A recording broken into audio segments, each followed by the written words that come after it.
కానీ ఒక బ్యాచ్ ని పెట్టుకొని వాళ్ళని గంజాయి అమ్మే వాళ్ళ దగ్గరికి పంపించి డబ్బులు వసూలు చేశారు. అవి మొత్తం ఇప్పుడు చూపిస్తాం.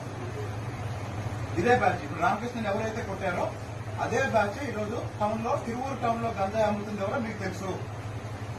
ఎస్ఐ ఒక గ్యాంగ్ ని పెట్టుకొని తిరువూరు టౌన్ లో గంజాయి అమ్మిస్తున్నాడు. ఎస్ఐ సత్యనారాయణ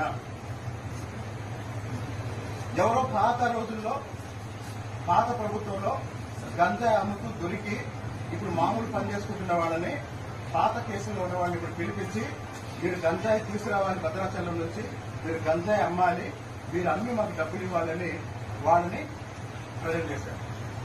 ఒక వ్యక్తి ఇంటికి వెళ్లి వాళ్ళ అమ్మ బంగారం తాకట్టు పెట్టి 1,00,000 తీసుకొచ్చారు. శ్రీకాంత్ అనే వ్యక్తి. శ్రీకాంత్ ఇంటి పేరేంటి? సుగ్గల శ్రీకాంత్. తిరువూరులో గంజాయి బ్యాచ్ కూడా బయటికి రావాలి.